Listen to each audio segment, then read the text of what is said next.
여러분 안녕하십니까? 뉴스 찾기쇼 임병용입니다. 대한민국 뉴스를 경마의 기수처럼 경쾌하고 박진감 있게 이끄는 뉴스 찾기쇼 날씨부터 짚어보겠습니다. 봄은 침략군처럼 대지를 푸르게 점령해버린다고 했던가요? 기온이 높아지면서 봄꽃들이 앞다투어 피어나는 아름답고 싱그런 봄날입니다. 햇살도 아주 눈부시죠?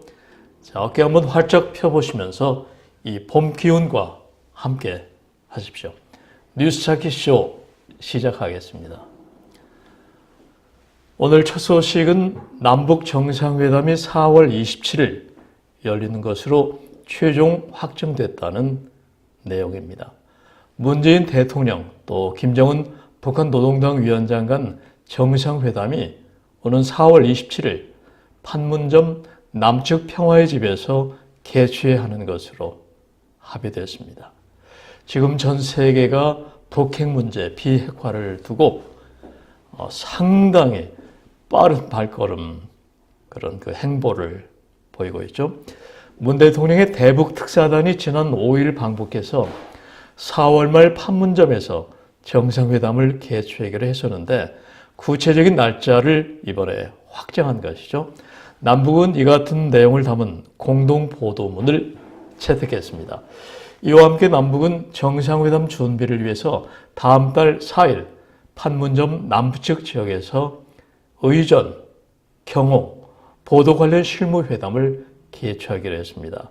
실무회담 전까지 관련 논의는 남북 간 문서 교환 방식으로 협의하게 됩니다. 이날 회담에서 비핵화 등 정상회담 의제와 관련한 내용은 공동보도문에는 언급되지 않았습니다.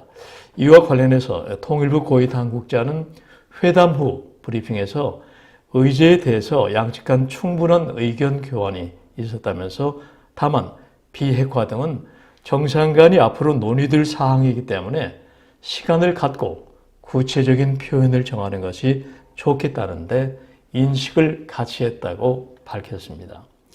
앞서 남북 정상회담 준비위원장을 맡은 임종석 대통령 비서실장은 지난 16일 회담 의제에 대해서 한반도 비핵화, 또 획기적인 군사적 긴장 완화를 포함해 항구적 평화 정착과 남북관계의 새롭고 담대한 진전 등에 집중해 준비할 것이라고 말했습니다. 이날 회담에는 우리 측에서 수석 대표인 조명균 통일부 장관, 또 천혜성 차관, 윤영찬 청와대 국민소통 수석이 대표단으로 참석했습니다. 뉴스 찾기쇼 두 번째 순서입니다. 북한 김정은 노동당 위원장이 시진핑 중국 국가주석과의 회담에서 남조선과 미국이 나의 노력의 선의로 답해 평화 안정 분위기를 조성하고 또 평화 실현을 위해서 단계적 동시 조치를 취한다면 한반도 비핵화 문제는 해결될 수 있다고 말했다고 중국 외교부가 밝혔습니다. 김 위원장이 이처럼 직접 비핵화 방식에 대해서 밝힌 것은 처음 있는 일이죠. 그가 언급한 단계적 또 동시 조치는 1994년 제네바 합의, 2005년 육자회담, 그리고 9.19 공동성명 등에서 아버지 김정일이 내놓은 방식과 유사한 것이어서 주목되고 있습니다. 이것은 한미가 북한의 제재 해제, 또 경제 지원, 체제 보장 등의 보상을 하면은 북한이 단계적으로 핵포기 선언, 동결 등을 하는 그런 방식인 것입니다. 하지만 북한은 지난 25년간 이 같은 단계적 비핵화 프로세스에서 보상만 챙기고 결정적인 단계에서 판을 깨는 기만 전술을 되풀이해왔던 게 사실입니다. 김정은이 선의의 응답을 비핵화 조건으로 언급한 것도 먼저 한국과 미국의 연합훈련 중단이나 대북제재 완화를 요구하려는 의도로 해석이 됩니다. 윤동민 한국외대 석좌 교수는 김정은의 발언은 실제 비핵화 의지가 담겨있기 보기가 어렵다고 담겨 있다고 보기 어렵다고 말했습니다. 또 김정은의 방식은 비핵화와 또 평화체제를 일괄 타결하겠다는 우리 정부의 대북 해법과도 간극이 큽니다. 이에 따라서 4, 5월 우리나라와 북한 또 미국과 북한 정상회담에서 비핵화 해법 등을 놓고 이견 또 진통이 있을 것으로 예상됩니다. 뉴스자키쇼 세 번째 소식입니다. 바른미래당 안철수 인재영입위원장이 서울시장 출마 결심을 굳혔다는 뜻을 밝힌 것으로 알려졌습니다. 지금까지 안 위원장의 출마설은 계속 제기가 되었었지만 본인이 직접 출마 의사를 밝힌 것은 이번이 처음입니다. 이로써 지난 2011년 보궐선거 때 무소속이었던 박원순 서울시장에게 후보직을 양보했던 안 위원장과 박 시장의 리턴 매치가 성사될지 지금 대단한 주목거리가 되고 있습니다. 더불어민주당에서는 현 박원순 시장 그리고 박영선 우상호 의원과의 경선이 지금 예정이 돼 있고 세 후보 간 같은 당이면서도 상당히 격앙된 설전 또 미래비전 제시 이런 토론이 이어지고 있습니다. 뭐 좋은 현상이죠. 바른미래당 안철수 인재영입위원장의 서울시장 출마가 현실화되면서 여야의 6.13 서울시장 선거 판도가 지금부터 요동을 치고 있습니다.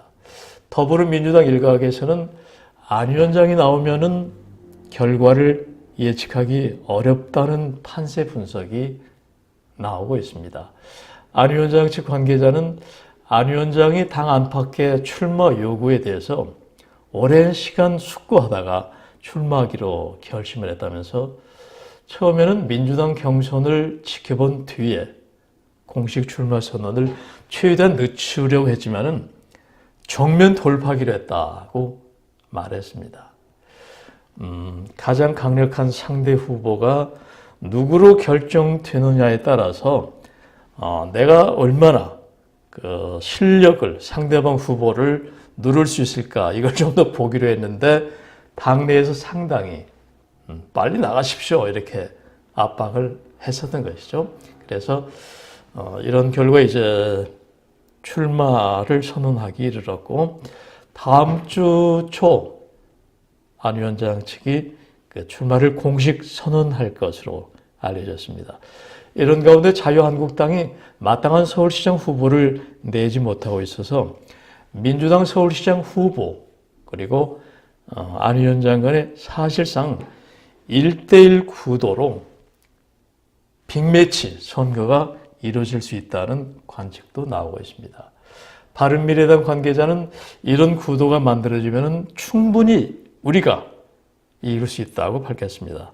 이에 대해서 민주당은 현재 대통령 지지율 또 정당 지지율 등을 들어서 아니다. 그래도 우리가 이길 것이라고 이렇게 얘기하는 반면 또 당내 일각에서는 안 전 대표가 나오면은 서울시장 후보 그렇게 쉽지 않을 것이다. 이런 말도 나오고 있습니다. 뉴스자키쇼 네 번째 소식은 진행자 칼럼 코너입니다. 공무원 연금 대느라고 나라 빚이 1,500조를 넘어서 국가부채가 사상 최대에 이르렀다. 이런 내용입니다.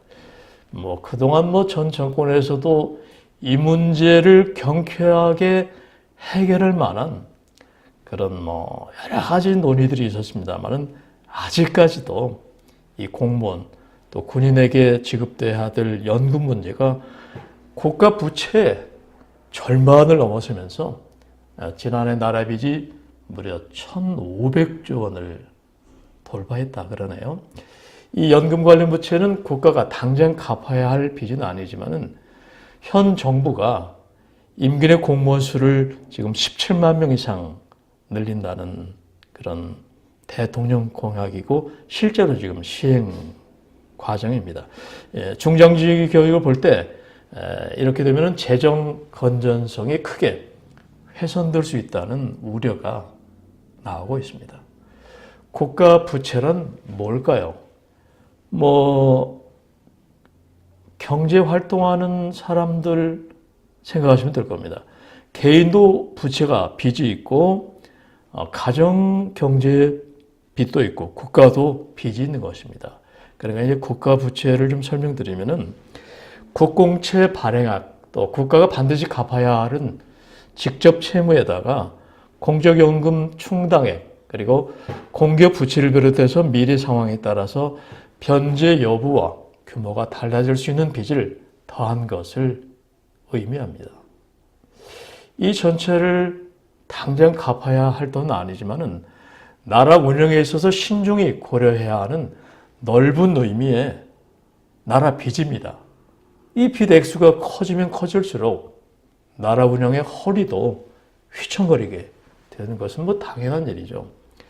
기획재정부가 내놓은 2017년 회계연도 국가결산에 따르면 지난해 국가부채는 1,555조 8천억 원으로 2016년보다 122조 7천억 원이 증가했다는 그런 내용입니다.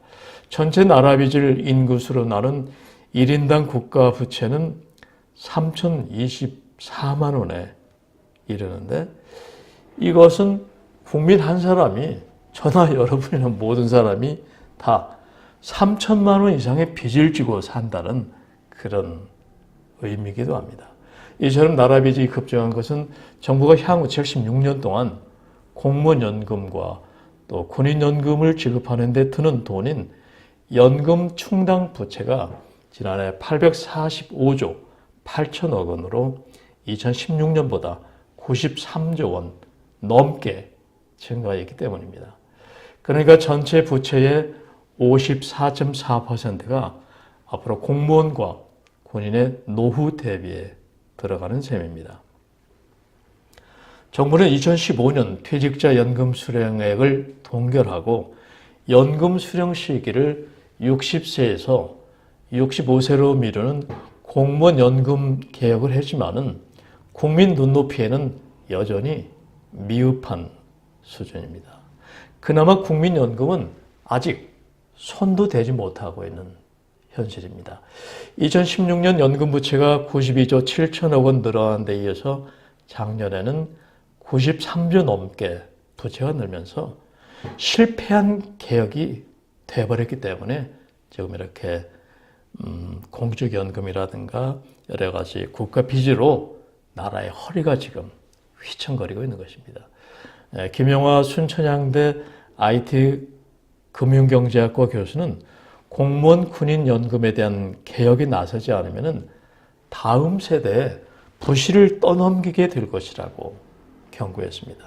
이처럼 지속적으로 공무원 연금 대느라고 국가 재정이 고갈되고 국민은 더불어서 이 빚을 떠안고 산다는 것은 불행하고 불안한 일이 아닐 수 없죠. 네, 이제 뉴스자키쇼 쉬어가는 페이지 시의 언덕길 순서입니다. 오늘은 정현종 시인의 파랗게 땅 전체를 이런 제목의 시입니다. 파랗게 땅 전체를 들어올리는 봄 풀잎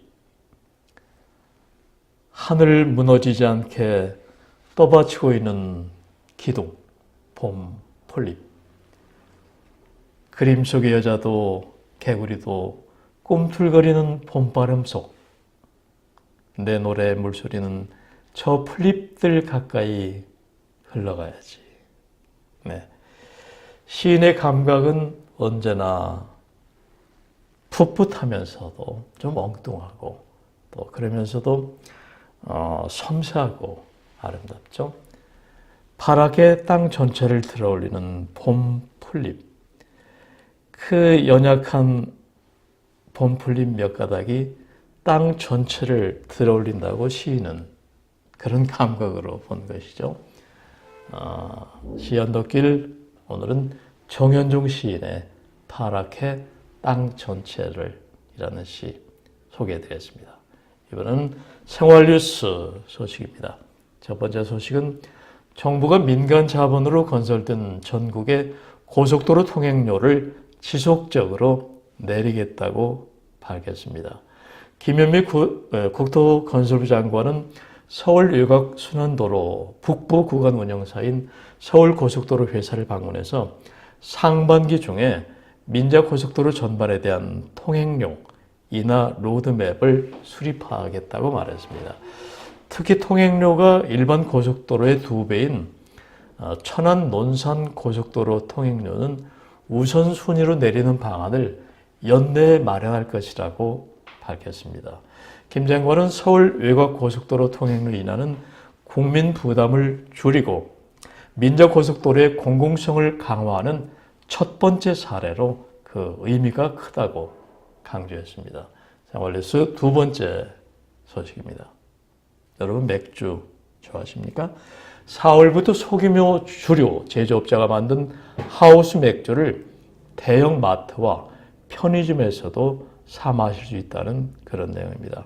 기획재정부는 이 같은 내용을 담은 주세법 시행령 개정안이 국무회의에서 의결됨에 따라서 대통령 제가 공포를 거쳐 4월부터 시행된다고 밝혔습니다.